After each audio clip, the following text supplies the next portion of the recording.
Great. Thanks very much to HR Executive and everyone for attending today. We'd like to highlight a little bit about who JLL is, and then we'll take you through some very interesting research from Gallup and from JLL and leading practices as it relates to hybrid work. So a little bit about JLL. We're a global organization, close to 19.4 billion in revenue. We oversee 4.6 billion in square footage in terms of commercial real estate with over 91,000 employees. We also have 400 researchers on staff and offices around the world, as you can see, and we service the Fortune 500 organizations on the right. We have over 300 large corporate clients, and we're very much focused on health, wellness, well-being, the future of work, and the workplace of the future. So we have a tremendous partnership with the Gallup organization, and I'd now like to introduce Dan Foy from Gallup to take us through leading practice research from Gallup. Over to you, Dan. Thanks, Peter. So thank you all for showing up today. We're really excited to be talking about this, and I'll just echo what Peter said, that Gallup really enjoys this partnership with JLL, and I think you're all in for a treat today as we talk about some of the innovative offerings that our organizations are looking at. The topic that we're focusing on today is well-being, and what we're starting with here is just a little bit of data from the last few years that Gallup has been collecting on what we consider to be the core outcome metric for well-being, which is our metric of thriving. And what you see here is a nationally representative trend line for U.S. adults reaching back to 2008. Everybody's attention is probably going to jump to the right-hand side of the graph here, as you can see the incredible volatility that we've seen over the last couple of years around COVID-19. This is really unprecedented in the history of our tracking of this metric in the U.S. The last time we've seen the thriving rate drop this low was during the depths of the Great Recession back in late 2008. And we've never seen this much just volatility of drops and recoveries. For those of you thinking back over the experiences we've had over the last couple of years, the low points that we've seen on this well-being measure do correspond to what you would anticipate, the initial lockdown and a lot of the fears surrounding the start of the pandemic, the surge of infections around the Delta variant, most recently the Omicron variant and some tightening lockdown restrictions there. The latest data we have is from just last month, end of Q1 of 2022. I expect that we're going to see this rebound again as we get into the summer, and hopefully, fingers crossed, the continued safety and vaccination campaigns will have an effect, and we're going to see a brighter future ahead of us. But the real point to take away here is that when we look at this thriving metric, which is, again, a holistic well-being outcome metric, people have been through a roller coaster the last couple of years. And we recognize this as leaders in the workplace, as family members, as citizens, that things have been difficult and people have experienced a number of shocks recently. If we can jump to the next slide here, I want to transition from looking at the population as a whole to a slightly different measure we look at. And in this case, we're just looking at U.S. full-time and part-time employees. So you think about this as a representative picture of the workforce. And in this case, what we're asking is not about that outcome metric of well-being, but rather whether or not employees perceive that their organizations care about their well-being. And so you see here, this is the percentage of employees who strongly agree with that question, that believe that their organization does care. We saw really not much movement for a long time, looking back to 2010 at about a quarter of the population. And pre-pandemic, that had ticked up just a little bit, but still under a third of employees who strongly agreed with that. And then we saw something really counterintuitive at the start of the pandemic, and that was this surge in the perception that organizations really did care in a meaningful way about their employees. Highest levels we've ever recorded for the workforce, jumping up just shy of 50% of employees who strongly agreed that their organization cared about their well-being. But since then, we've seen a dropping off, and unlike the numbers for the general population on thriving, this has been a more consistent decline. And this is troubling for a couple of reasons, and whenever I'm talking with leaders across organizations, this is usually the first thing I want to focus on with them, is, first of all, the things that you've done over the course of the pandemic have been transitory. To a large extent, the extra assistance, the extra support, the extra concern that employees experienced early on hasn't stuck around, which means that don't think that you've solved things. There's still a long ways to go. Even more importantly than that is when we think about the human psychology behind this, there's lots of really strong research on this from behavioral economics. The pain of a loss is much more profound than the pleasure or the joy that's felt from a gain. And so we really need to think about the 25% of the US workforce who in the last year and a half have gone from thinking that their employees care about them to not being able to agree with that statement. And that's a population we should all be worried about. And I think has a lot to contribute to the Great Resignation and the turnover challenges that we've been seeing recently. If we can jump to the next slide. So why do you want to care about well-being? A lot of times well-being gets talked about because it's seen as the right thing to do. It's a feel-good. People want to know that they're cared about, and people want people to have overall good life outcomes. But what we know from our data, Gallup, is that it also is directly linked to core business outcomes as well. And so what you see here is a case study from one of our clients where we're comparing that question I was just talking about, that organization caring about my well-being, against Gallup's employee engagement metric. Most organizations have something similar to this. They're tracking employee engagement in some manner. And what you see is an incredibly tight correlation, tighter than what we would see for most variables in the workplace. To simplify things, employees who strongly agree that their organization cares about their well-being have a 90% chance of being engaged. So if you're solving your problems with well-being, you're also solving your problems with engagement and vice versa. Jumping ahead to the next slide, moving beyond those sort of performance outcomes that we see in the workforce from a subjective view, that is engagement, we've also done a lot of research at Gallup around the kind of big picture outcomes across different levels, individual, organizational, and community, that we can link back to that well-being data. So some of the examples here, individually, subjective measures of well-being are predictive of a whole range of health outcomes, health behaviors, health lifestyles, health risk factors, really important outcomes that, of course, we all care about as individuals, and we all need to be prioritizing as communities. Within the organization, I talked a little bit about turnover already, but we also see performance, healthcare utilization, of course, if we see those outcomes there, employee engagement, accidents, safety on the workplace. Employees with high well-being are employees who are connected, they're employees who trust their organization, and they're employees who are showing up with their best self to work every day, and it shows in the organizational data that we look at. And then finally, beyond the organization's walls, also looking at community outcomes. So when we look at our national data and we look for communities that have high rates of well-being, we also see lower crime rates, we see better educational attainment, safer and happier communities, in essence. Really, again, emphasizing that this is a really core metric for leaders of all stripes to be focusing on. And moving forward to the next slide here, the question then is naturally, so what do we do about it? This is my last slide, and we're going to move forward to some of my partners here at JLL. We're going to talk about some great examples of their research and the work that they're doing. Just to frame that up a little bit, when we look at Gallup's partnerships and looking at what are the kind of strategic level initiatives that are really important for driving well-being, across the top here are what we would say are the 5 guiding principles for an organization. These are the things that leaders should be thinking about as they focus on well-being. First is having a strategy in place to diagnose well-being. The old adage, you can't measure what you can't, or you can't move what you don't measure, certainly holds in the case of well-being, and not knowing how your employees are doing, and specifically when we get into the attributes and the drivers of well-being, can really shortchange any plan that you put into place.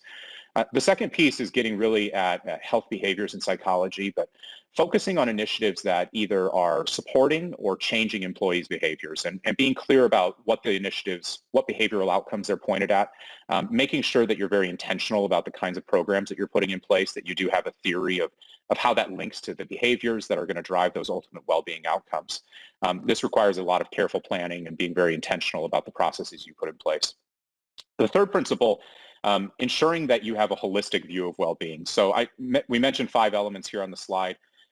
Gallup, when we look at what are the drivers of well-being, what underlies that thriving outcome, we think about these 5 factors of career, social, community, physical, and financial. Other organizations, I'll often see mental health or emotional well-being added as well. Spiritual well-being is another one that organizations will focus on sometimes depending on their affiliations. The important thing here is that you have a holistic view, that we recognize well-being isn't just physical health. It's not just related to the community aspects, and you really have to have holistic well-being in order to be successful. Getting back to that first point, making sure that you're measuring across those domains so you do know where to prioritize. These are interrelated. The fourth point, helping leaders and managers to individualize. This ties to another piece of Gallup's research around individual strengths, talent, and performance. And it's a really interesting insight that a lot of times organizations miss out on at first when they're thinking about their well-being strategy.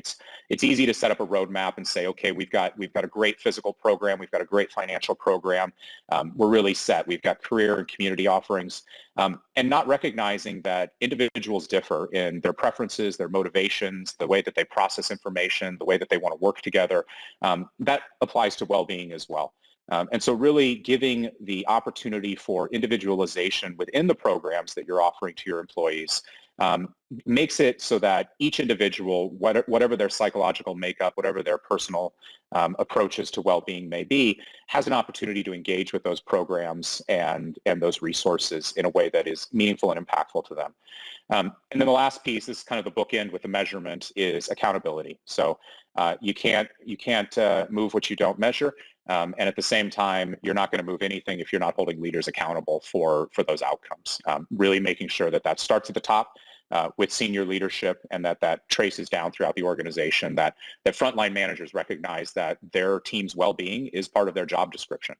Making that cultural transformation is a huge step. The last piece I wanted to call out is kind of diving into the supporting behaviors piece. And so if you think about, as I described, having a holistic well-being model, looking at the different elements of well-being, one of the things we like to do, and I would encourage all organizations to be doing, is to think about what are the assets that you have available as an organization to drive each of those domains of well-being. And so across the bottom of the slide are 7 accelerators that we often see best practice organizations taking advantage of. Policies, communication, facilities, incentives, recognition, events, and development. And a lot of times organizations find that when they really step back and look at this, they're over-focusing or over-emphasizing on certain domains. So you may have a lot of incentives in place. You may have some facilities, but you're maybe missing out on opportunities to recognize people for well-being accomplishments. Maybe you haven't put the right policies in place so that people are able to take advantage of the incentives and the facilities that you have available. Is your communication addressing all aspects of well-being? And so again, it takes some careful planning. It takes some deliberate consideration of these different dimensions. It's not a simple problem to solve, but it is something that if you approach it with the right mindset and you take advantage of the latest research and the best resources that are available, that we've seen all organizations who really take this seriously are able to achieve those outcomes that they care about.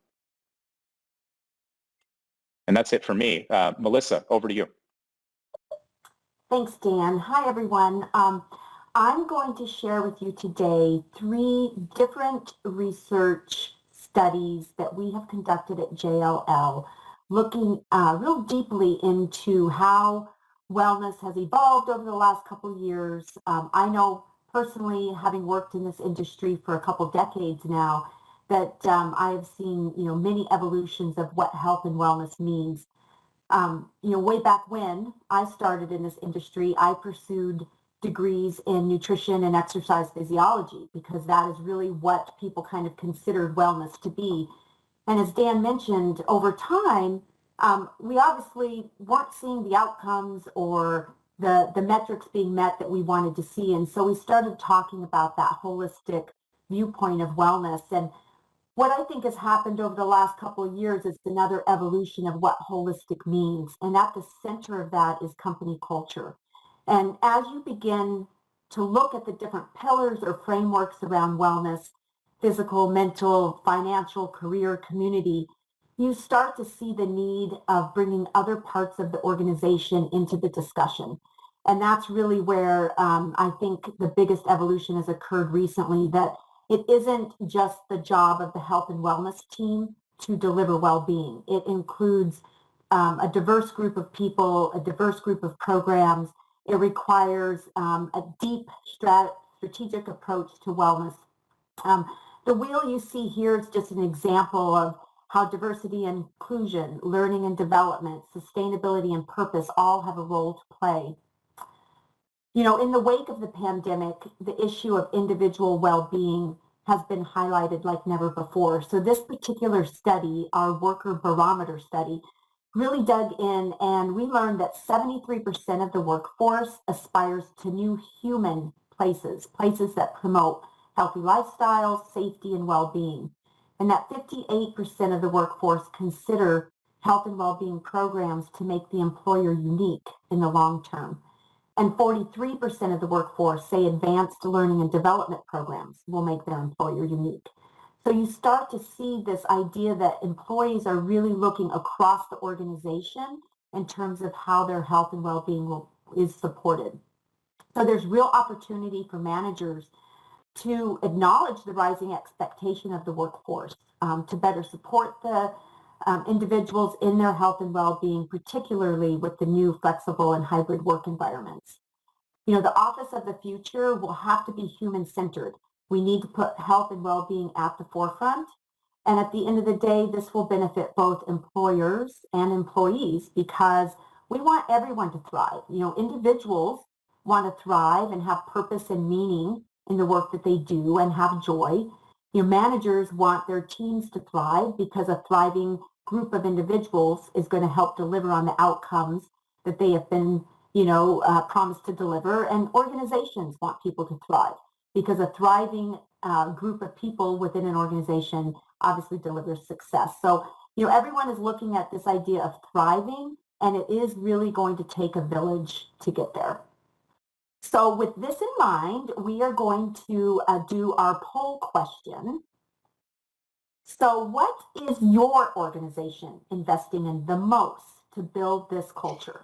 Is it health and well-being, diversity and inclusion, sustainability and purpose, learning and development, or perhaps hybrid work strategy, return to office, or maybe something unique, something, that we don't have listed here. So please take a minute and complete the polling question. And, my prediction is it's going to be health and well-being. I don't know if anyone else wants to offer up their own prediction. Who has their crystal ball out? Dan, what do you think? Well, I sure hope it is. I think the other thing that really jumps out at me here is the hybrid return to office piece, and it kind of gets to that individualization point I made earlier, is that even if you are working on well-being, recognizing that services that are available to employees who are in the office may be different than those that are available to those who are full-time or part-time remote. All right, we have our results. Health and well-being has edged out diversity and inclusion by 1 percentage point. So indeed, it appears that health and well-being is on the radar of organizations, and that this investing in health and wellness. But remember, I think honestly, if you're investing in health and well-being, you probably are touching all these other elements as well. All right, so this next study that I'd like to highlight is the regenerative workplace study. So this was really looking at what does it take to help build resiliency when it comes to work. We've established that employers have the opportunity to actively support the health and well-being needs of their people, but what does it take to really hit that sustainable performance and to flourish? And what we've learned is it's not linear. It's building. It's a progression to the top of the pyramid. And in our particular study, we were asking specifically about physical, mental, and social health factors. But again, you could put in other frameworks to include financial, social, community. And what we found is that people can't move up the pyramid if they don't feel like their physical, mental, and social health has been adhered to, if they don't feel safe, if they don't feel like they have psychological safety to come to work, if they don't feel these things have been met, they're not going to achieve holistic well-being. But if you can meet the physical, mental, and social demands, they will feel that holistic well-being. And if they feel those two, then they can move into the sustainable performance realm. And, resiliency is really important because this refers to the ability of individuals to navigate adversity and find growth even during uncertain times.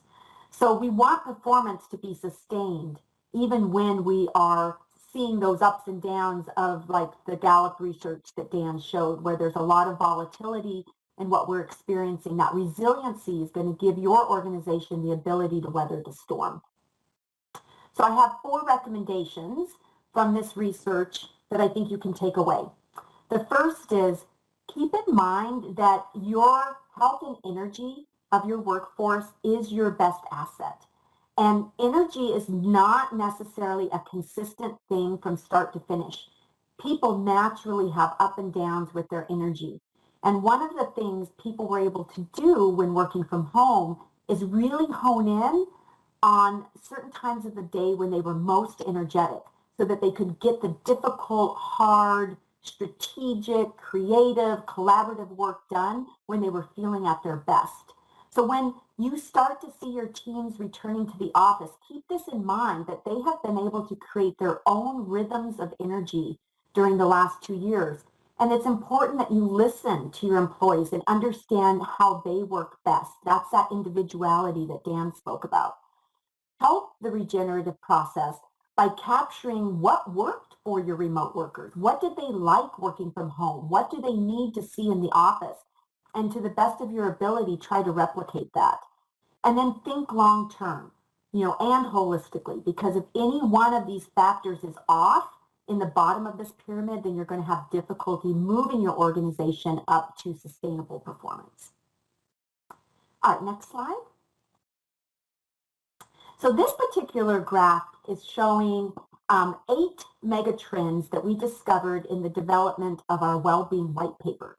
So as we were progressing over the past 2 years, really trying to understand what has changed for individuals around wellness, we felt like we had a pretty good handle on kind of the corporate occupier space, the knowledge workers who are, normally in buildings and are now working either at home or in a hybrid situation.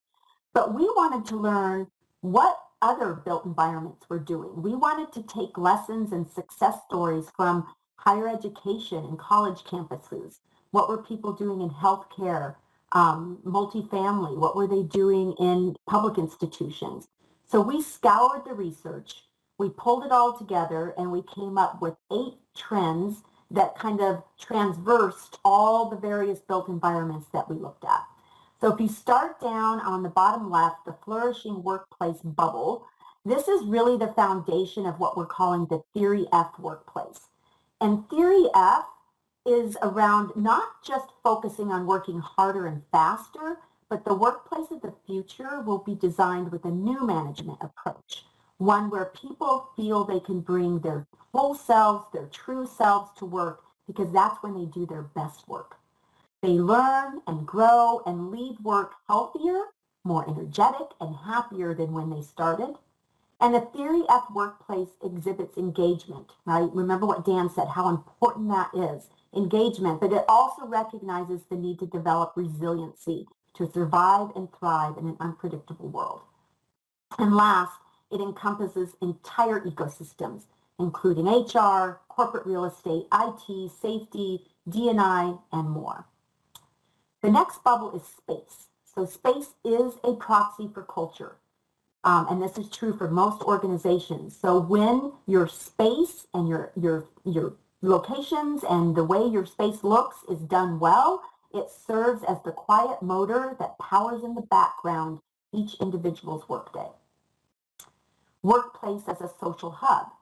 Gathering at the place of work is one of the key elements noted in our research across all of the built environment domains that we looked at, and is a key element that people want when returning to the office. So ensure that your space allows that social interaction to occur and thrive. Work-life balance, one size fits one. This to me is so crucial because there is no one size fits all equation, because work-life balance changes for each person every single day, and for each person it is individual. So a hybrid work strategy must be intentional. It has to have the same level of strategy and commitment by leadership as an in-office strategy. So work-life balance initiatives must be backed up with policy, culture change, and leadership modeling. The workplace of the future is centered on empathy and compassion. Leaders set the culture, and the culture creates the environment in which people work. So leaders must demonstrate compassion, caring, and empathy for their greatest asset, their people.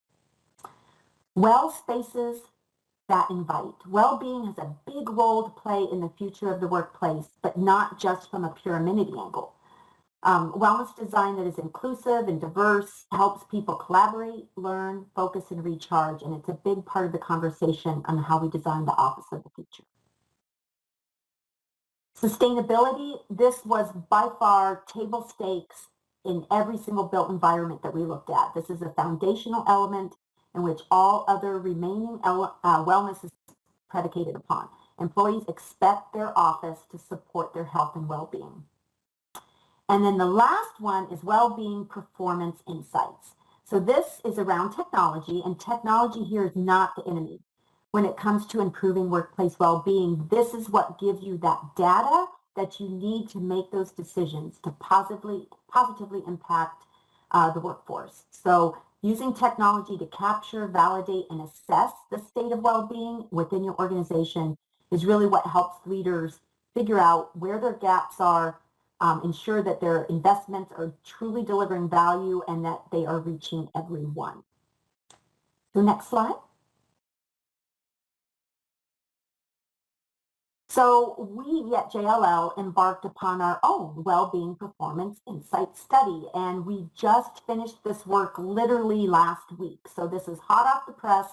All of the reports that I talked about today are available on jll.com under Insights. And this report is not up there yet, but it will be soon. But I am going to give you a quick overview of what we learned.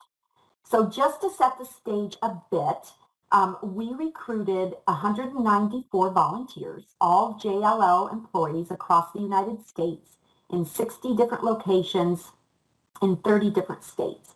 And we split them into two groups. We had a control group, which connected their wearable to our partner, Art Health Solutions, and they received regular feedback on how they were thinking, how they were feeling, and what they were doing.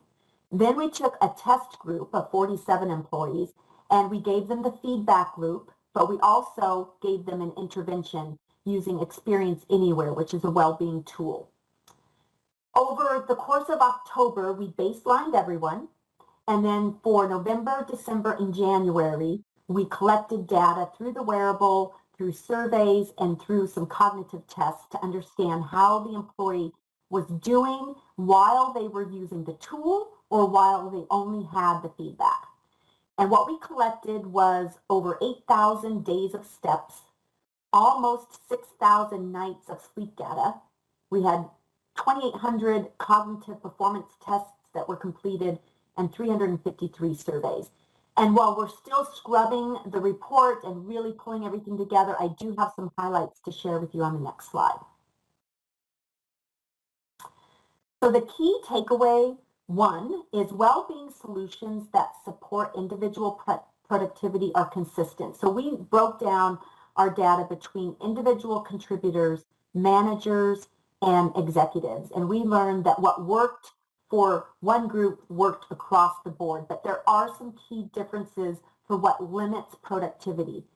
And what we found is that individual contributors working from home were struggling with their workstations and their tech setup. So that is something that should be prioritized. And for people managers and senior leaders, we definitely saw that they were having difficulty balancing staying connected and then creating those boundaries. They were working longer hours and they had more time unplugging and turning off for the day. Key takeaway 2, as seniority increases, so does the negative impact on mental well-being. So everyone needs support with mental well-being. That was clear. But as you moved up in seniority, we saw a more clear need to have a real specific consideration for managers and senior leaders to help combat their increased feeling of mental unwellness. And then key takeaway 3 was as seniority increases, so does the occurrence of employees not taking regular breaks. So nobody took a lot of breaks. That's one thing that we noticed across the board. But as we moved up into managers and executives, even fewer of them were taking breaks. And we know if we think back to the idea of energy coming and going, that is a natural circadian rhythm that every human experiences. And taking breaks is really a way to enhance, that productivity throughout the day. So what we're finding is that people need support, they need encouragement, they need leadership modeling in order to feel comfortable taking those breaks. So with that in mind, I'm going to pass it off to my colleague, Peter, to take us to the finish line. Great, Melissa, thank you so much. And I'd like to highlight now, building upon the great research that Dan shared and that Melissa shared, some of the applications of hybrid work with various client organizations and how hybrid work and hybrid work piloting and program development can enhance well-being. And I'll just share with everyone on this call, I've been involved in hybrid workplace transformation for over 25 years, early pilots across the Fortune 100, but I've also been a meditation practitioner for 20 years. And I would say that my meditation practice during the course of the pandemic and during all of the volatility of the last several years has been something that I rely on more and more. So would like to share a bit about the future of work research, aligning again to Gallup and to Melissa's research. We're seeing from IDC that organizations are planning to adopt hybrid work at a 70% rate by 2025.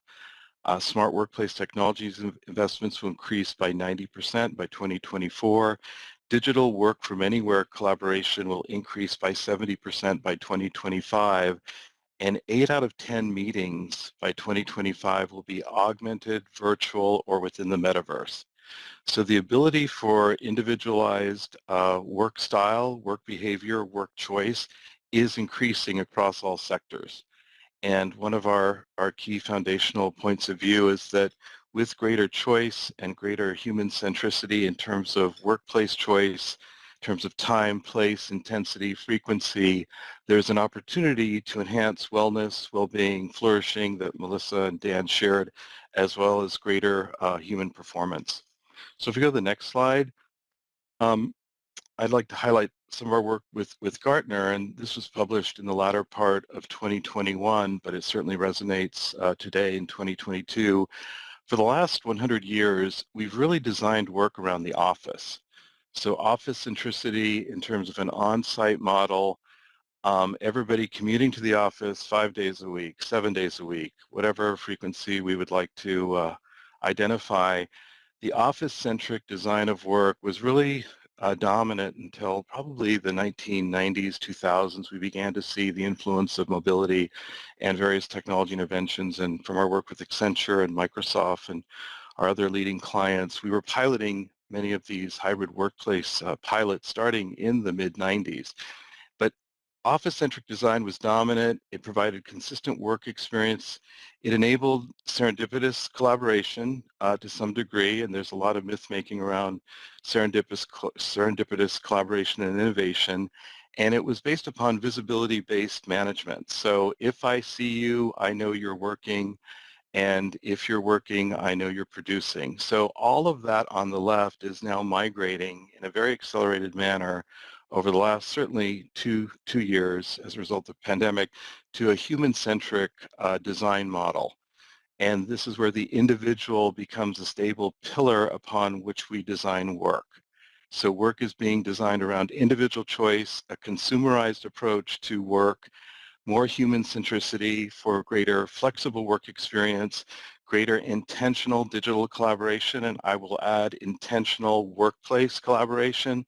So intentionality becomes key, and we're migrating to greater empathy-based management. So really understanding individual workers, what their needs are, what their health and wellness and humanistic needs are, and then allowing for that flexibility across the workforce. And I'll just mention, in combination to all of this, we have the war for talent that's increasing. And so human-centered design focused upon consumerized behaviors, health and wellness and flexibility, we believe as we go through the 2020s and beyond, will be the new way of organizing work. And this is really a foundational, societal shift. So if we go to the next slide, We'll share a little bit about our process, and I have 3 client examples. So we have over 75 hybrid work pilots underway across our consulting organization and across JLL, again, primarily with Fortune 100 clients. And as we entered the pandemic, we had many of these programs in embryonic states, but the pandemic really accelerated hybrid strategies and a new focus upon health, wellness, and the human-centered work design model. So for the majority of our clients, we follow a scenario and strategy development process where we engage often with CHROs, CEOs, and leaders. We identify business and workforce requirements. We identify optimal scenario solutions, and then we'll often pilot or sometimes launch at scale the various hybrid workplace transformation efforts. And on the bottom of the slide represents the program management office. We're able to execute and deliver at scale with analytics, as well as provide executive change management. I spend a majority of my days with CEOs and executive leadership teams just getting consensus. I have 3 to 4 financial services CEOs where I couldn't even use the word hybrid. And I would ask that I would also mention the word wellness and well-being was also a bit of a foreign concept to them in 2020. But in 2022, we're seeing much greater acceptance across the C-suite for these concepts, and recognizing on the far right that leading practices around human-centered design, hybrid work, employee health and well-being will lead to greater business, workforce, workplace, operational, and greater financial outcomes. If we go to the next slide. So I'll share with you 3 client case studies, and this is a global financial services client. We began working in mid-2020. And here again, this organization, 70,000 employees, really began the pandemic in looking at how can we use hybrid work as a means of attracting talent, improving talent attraction and retention, sort of rethinking, if you will, the talent equation, and that was inclusive of health, well-being, and hybrid workplace and technology enablement, sort of as an all-together wrapper. And so the enterprise inputs were business strategy inputs, talent inputs, technology enablement, and then these new hybrid workplace preferences.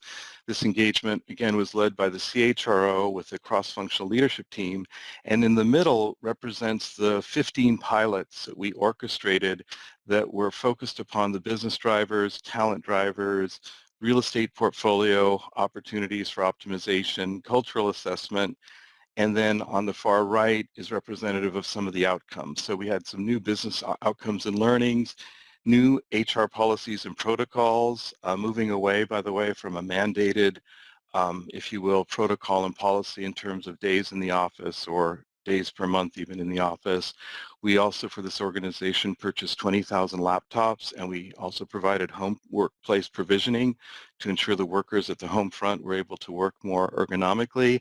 And then the hybrid workplace in 2022 is being defined and refined, and we're actually looking at 2023, 24 as a maturity level.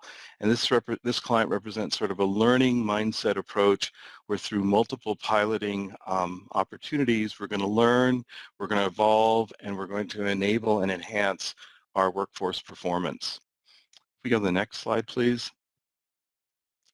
So this is a different client in a global consumer products client, 40,000 office-based employees in 68 countries. And here again, this organization in 2020 began to say to themselves, we've always had a strong culture around flexibility, but how do we now enable that even further as a result of the pandemic, and really rethink our entire workplace program, both in terms of flexibility, health and wellness, and other, which I'll share, other amenities that were being offered. So we developed a cross-functional team in item 1. We looked at pilot programs here again, over 10 pilots. We looked at immediate wins and longer-term business wins. We developed a framework that was socialized across the businesses, including HR, IT, and corporate real estate, as well as finance, and then developed this narrative that really was focused upon the work, the worker, and the workplace. And then on the bottom represents the key pillars and activities in terms of cross-functional team integration, global program development activities, and then the execution of the program over time with what investment needs were required. And I will share with you, like this organization had 7 different collaboration technologies. We've gone to Microsoft Teams as a singular platform. We're going to integrate new technologies at various sites in terms of hybrid workplace engagement and enablement. And we're also focused upon health, wellness, well-being, and I would say talent attraction and retention as key drivers for this client. So finally, we go to the last case study. And this one really hits home to the topic of today's webinar. And this is a global insurance organization, 100,000 employees, and they have a chief wellness officer. And her responsibility is to really address and enable and ensure the mental health, the social health, and physical health of all the employees. And per Melissa's discussion and what Dan shared, our regenerative workplace research was very aligned to what this organization was looking to create in terms of psychological safety, feelings of inclusion, ability to achieve from a mental health perspective. This organization opened up mental health counseling for the first time, as an example, to the majority of their employees, including they had some domestic abuse issues across certain segments of their population as a result of the pandemic, and that for the first time was raised as an issue and addressed by human resources and by the chief wellness officer. This organization also addressed social health in terms of community belonging, reciprocity and shared responsibility, a lot more focus on, how do the various communities where this organization resides, how can folks get more engaged at a community level, and what does that mean from a socialization perspective? And then finally, physical health, physical wellness, work-life harmony, healthy routines. This organization also institutionalized global meditation practices with a meditation app, wellness rooms. The gyms are no longer as important as perhaps localized health and wellness routines, again, that were being sponsored and activated and in some cases funded, by the organization. So a holistic approach in terms of mental health, social health, and physical health. And as a result of these various programs, this organization has achieved pretty strong attraction of talent, retention of talent.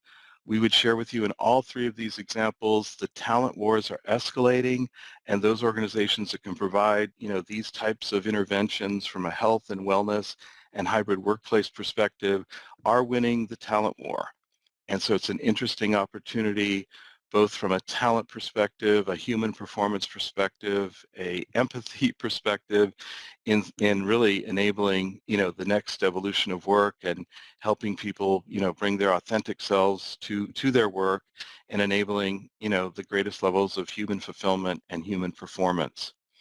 So with that, I think we're at a point where we can go to some Q&A, and I'm going to introduce our good colleague, Heather Venkatesh, who will be orchestrating the Q&A, and Dan, Melissa, and I are glad to address questions from the audience, and we very much appreciate everyone's engagement today. So Heather, over to you. Thanks, Peter. And we've had several great questions come in throughout the presentation.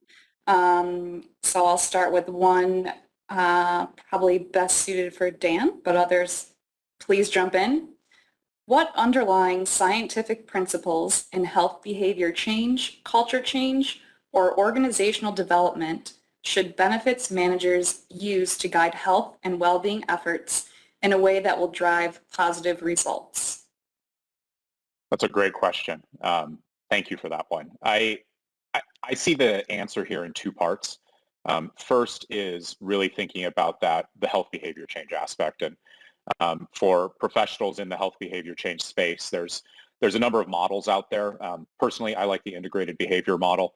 I won't go through it in detail because it's a big messy chart, but I do encourage folks to look up the integrated behavioral model if they're interested in some of the details there.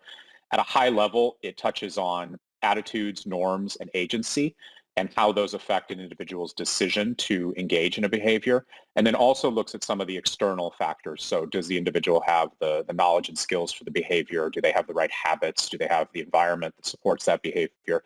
And I think if you look at a model like that, you think about some of the things we're talking about, some of the great examples that, that Peter was sharing just now.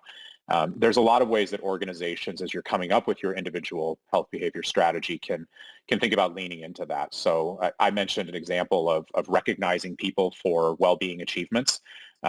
Think that really ties to a sense of self-efficacy in the personal agency domain of the integrated behavior model. Is if you see that your colleagues have achieved something great, you recognize, oh, that's something that's available to me as well. Similarly, I think that a lot of times organizations can do a lot just around knowledge and skills. Healthy cooking classes, for instance, or having an instructor come in, having the support. Peter, I'm a huge meditation fan as well, and the guided meditations and having someone support you and walk you through that process is really an important piece of it. So I would really start, when you're thinking about the strategy, looking at those models that are out there and thinking about how you can overlay your work with them. The second piece, though, is great. So you've got a plan. Now, how do you get the rest of the organization to buy into it? And that's the organizational development culture change piece. I think when you look at this, there's really 4 domains that come to mind for me. The first is governance. I mentioned before, you've got to have top-down sponsorship. I would even go so far as to say it's got to be at the board level. Ideally, you've got accountability coming from the very top. And I think we're seeing a lot of these changes in the workplace. And Peter, I'm sure you'd agree with some of this with the movement towards ESG and recognition that organizations need to have a more holistic view of the work they're doing and the impact they have. We would anchor well-being squarely in that movement and encourage you to have the senior leader buy-in. The next piece is around change leadership. Leadership behavioral modeling, I think, is just so huge here. So some of the data Melissa was sharing about the study that leaders aren't taking breaks, leaders are not taking advantage of resources.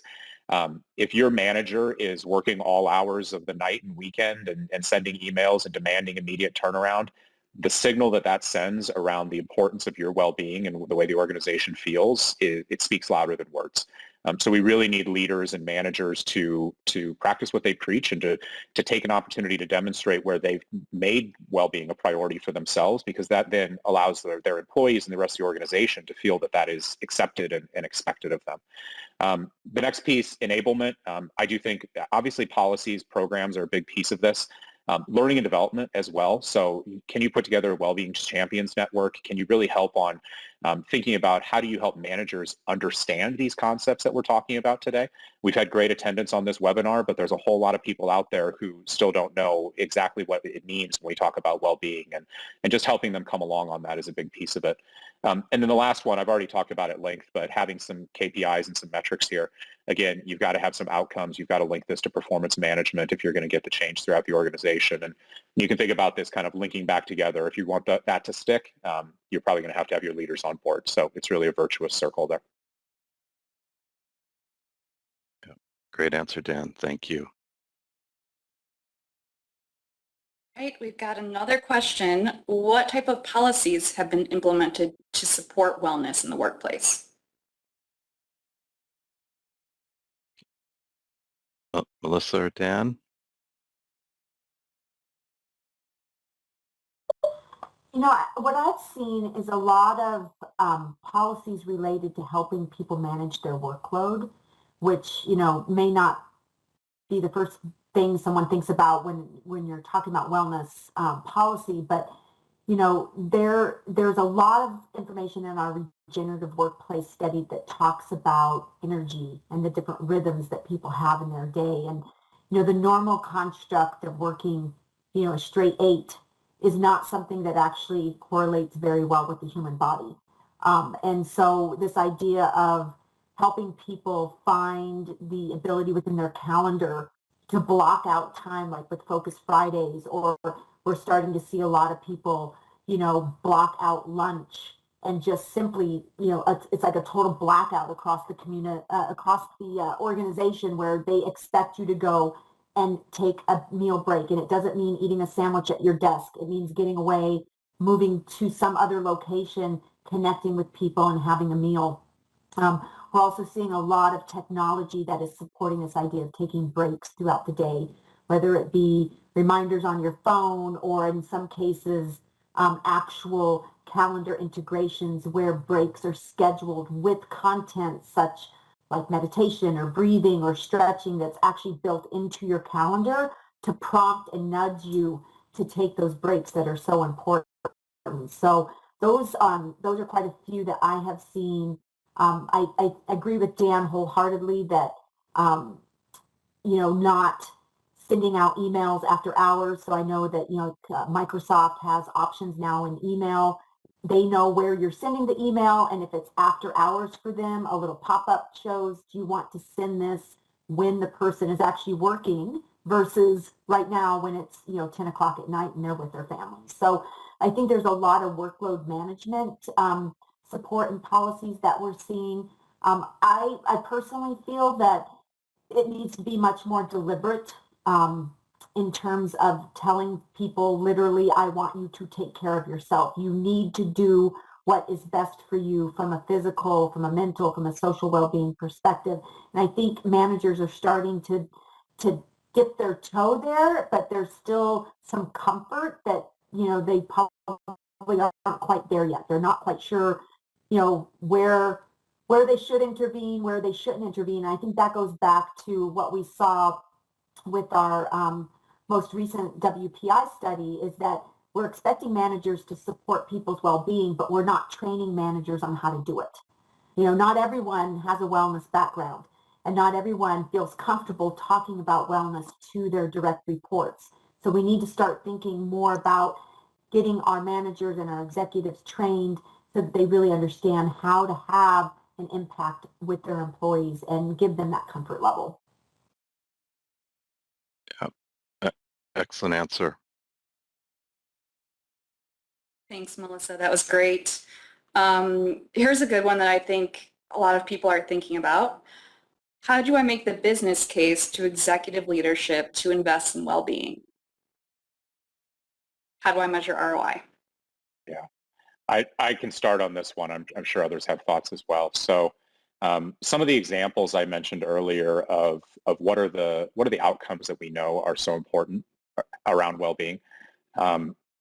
We usually start by sort of looking at what the research supports at the workforce level, beyond the organization's walls, and then working with teams to identify which of those metrics are going to be the most salient for their leadership specifically. So I do a lot of work with healthcare organizations right now. Retention, particularly among nurses and physicians, is without a doubt the biggest issue that they are facing from a workplace standpoint. And so if you want to make the case for a healthcare organization that well-being is important, let's look at your turnover data and put together an in-house case study around your turnover and link that to well-being. So probably is going to take a little data collection around it. It's usually pretty easy to get your hands on some of that data and working with those stakeholders, but really trying to, in essence, tailor your use case to the thing that your executives are the most concerned about. And I think you could think of examples beyond turnover in other industries as well. So we talked a lot about, sort of the working all weekend and going constantly, not taking breaks piece a little bit earlier, recognizing that chances are, if you look at it, your employees who are getting a full night's sleep are probably more productive. They probably got better sales numbers. They probably got better outcomes. Looking at those kinds of data points and helping leadership recognize maybe a little bit of myth busting, but ultimately, what are the metrics that they're already focused on that they're evaluating success on, and let's link those up with well-being. That's the approach I would take. Yeah. I would build on Dan's great response and add that from a talent attraction perspective, we're seeing hybrid flexibility, health and wellness offerings, ESG, a value proposal, the employee value proposal that includes all of that goodness. Those organizations are getting higher acceptance rates from the key talent that they wish to attract and then retain, as Dan just described. So I actually think the ROI on this is enhancing and increasing, Dan and Melissa, as we move forward even past the pandemic and as talent becomes, I was on the phone this morning with the CHRO and she was saying that she's getting counteroffers at twice the salary rate for some of her digital talent and technology talent, and they're having to be really creative in terms of offering flexibility and health and wellness and even a 4-day work week and childcare and these new, if you will, more humanistic interventions to both retain talent and then to attract this next generation of talent. So, for the first time in 25 years, talent has the upper hand, and those organizations that recognize that, I think Dan and Melissa have pointed out, will be the winners in the challenge of talent attraction and retention.